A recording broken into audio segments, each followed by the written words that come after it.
सोनपुर गांव में पहली अमावस्या वाली रात के बाद कुछ भी पहले जैसा नहीं रहा। लोग कहते थे अंधेरा पहले भी होता था, पर अब अंधेरा सुनता था। रात को बिना हवा के भी दरवाजे हिलते, कुएं के पास से गुजरते समय कदम भारी हो जाते, और कई बार किसी के रोने की आवाज आती, लेकिन कोई दिखाई नहीं देता। जगरनाथ वाबो का बदलना। जगरनाथ वाबो गांव की सबसे बुजुर्ग औरत थीं। कड़क स्वभाव, तेज आंखें और हर झगड़े को चुप कराने वाली आवाज।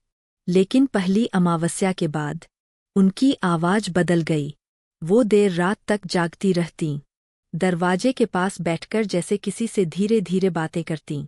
कभी मुस्कुरातीं, कभी अचानक रो पड़ती। सविता ने कई बार पूछा, बो, आप ठीक है ना? जगरनाथ वाबो बस इतना कहतीं, कुछ कर्ज होते हैं बेटी, जो चुकाने ही पड़ते हैं। पुराना कुआं, अधूरी कहानी। गांव के बाहर एक सूखा कुआं था। कहते हैं सालों पहले वहां एक औरत की मौत हुई थी। लोगों ने मान लिया था कि उसने खुद जान दे दी, लेकिन सच्चाई कोई नहीं जानता था, सिवाय जगरनाथ वाबो के।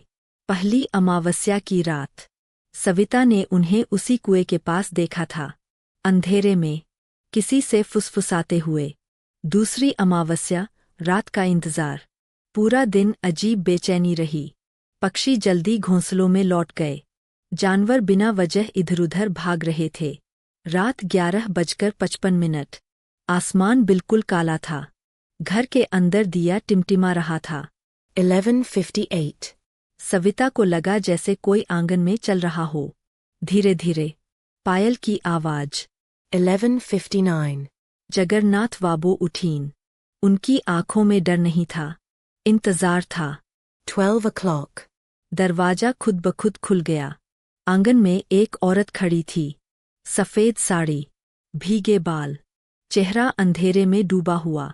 हवा अचानक बर्फ जैसी ठंडी हो गई। सच का सामना। जगरनाथ वाबो बाहर आईं, धीरे धीरे बोली, मैं जानती थी तू आएगी।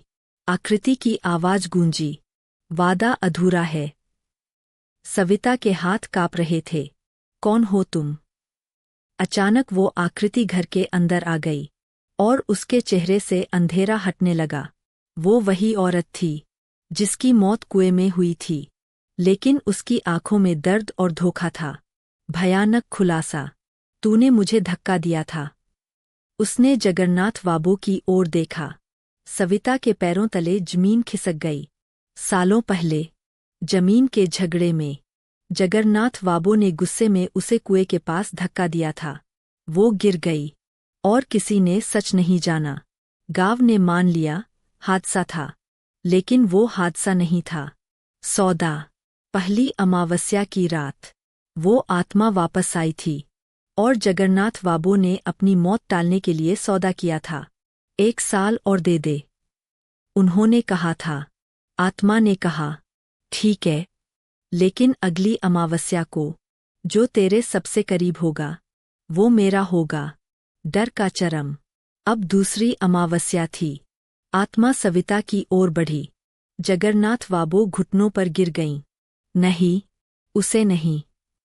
सविता रो पड़ी। आपने क्या किया बो?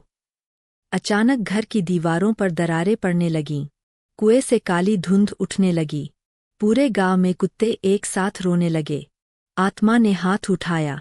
सविता को लगा सब खत्म, लेकिन उसी पल अंतिम त्याग। जगरनाथ वाबो अचानक खड़ी हुईं।